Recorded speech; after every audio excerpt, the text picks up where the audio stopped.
જય શ્રી કૃષ્ણ, જય શ્રી વલ્લભ.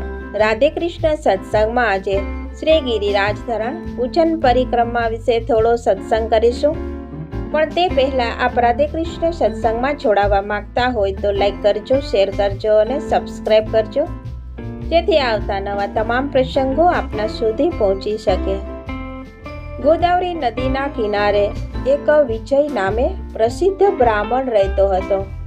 તે એક વખત મથુરાપુરીમાં આવ્યો અને જ્યારે પાછો પોતાને ઘરે જવા નીકળ્યો ત્યારે માર્ગમાં ગિરિરાજ ગોવર્ધનના પરિક્રમાના માર્ગ પાસેથી પસાર થઈ રહ્યો હતો. તેની નજર એક ગોળ પથ્થર પર પડી કે હાથમાં લઈને ચાલવા લાગ્યો અને જેવો વ્રજમંડળ 84 કોષ ભૂમિની બહાર નીકળી ઘનઘોર વનમાં પ્રવેશ કર્યો કે સામે એક ભયંકર રાક્ષસ આ બ્રાહ્મણને ખાવા માટે દોડતો આવી ગયો. ત્યારે વિજય બ્રાહ્મણે પેલો પથ્થર જે ગિરિરાજજીની તળેટીમાંથી મળેલો એ હાથમાં જ હતો. તે સ્વ બચાવમાં જોરથી એ રાક્ષસને મારી દીધો. જેવો તે પથ્થરનો સ્પર્શ તે રાક્ષસને થયો કે તેનું રાક્ષસ શરીર પડી ગયું. એક પીતાંબર વનમાળા અને વેણુ ધારણ કરીને દિવ્ય શ્યામ સુંદર રૂપે પ્રગટ થઈ ગયો અને વિજય બ્રાહ્મણને હાથ જોડીને પ્રણામ કરવા લાગ્યો અને બોલ્યો કે તમે મારો આવા અધમ રાક્ષસ શરીરથી ઉદ્ધાર કર્યો, તેથી હું તમારો ઋણી થઈ ગયો. તમે ખૂબ જ પુણ્યશાળી છો. ત્યારે બ્રાહ્મણે કહ્યું કે મને કંઈ જ ખબર ના પડી કે તારો ઉદ્ધાર મારાથી કેવી રીતે થયો. ત્યારે તે બોલ્યો કે એ પથ્થર સાક્ષાત ગિરિરાજ ગોવર્ધનનો હતો અને એ ગોવર્ધન સાક્ષાત હરિનું સ્વરૂપ છે, જેમના દર્શન કોઈ પણ જીવ પોતાના જીવનમાં એકવાર પણ કરી લે તો ફરી માના ગર્ભમાં આવતો નથી. ત્યારે બ્રાહ્મણે પૂછ્યું કે તું પૂર્વ જન્મમાં કોણ હતો? તે ક્યું પાપ કર્યું હતું કે રાક્ષસ થવું પડ્યું? ત્યારે બોલ્યો કે હું વૈશ્ય ધનિક વેપારીનો દીકરો હતો અને મારી સુશીલ પત્ની પણ હતી.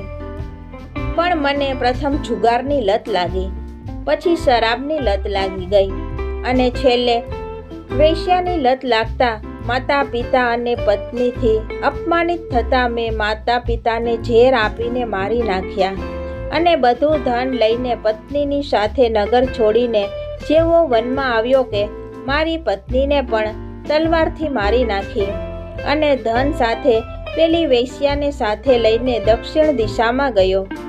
પછી ત્યાં લૂંટફાટ શરૂ કરી. ત્યારે અસંખ્ય લોકોને, જેમાં અનેક બ્રાહ્મણો પણ હતા, તેમને ફાંસી લગાવીને મારી નાખ્યા. દરેક જીવનું મૃત્યુ તો એકવાર આવે જ છે. તે રીતે સર્પ રૂપે મારો કાળ પણ આવી ગયો અને મને દંશ મારતા જ 3 ભયંકર યમદૂતો પાશ નાખી મારા સૂક્ષ્મ શરીરને ખેંચીને યમપુરી લઈ જઈને નરકમાં નાખી દીધું. ત્યાં કુંભીપાકમાં એક મન્વંતર સુધી રહ્યો. પછી માનવ સિવાયની બધી જ યોનિઓમાં 1 વર્ષ માટે યમરાજની ઈચ્છાથી ભટક્યો.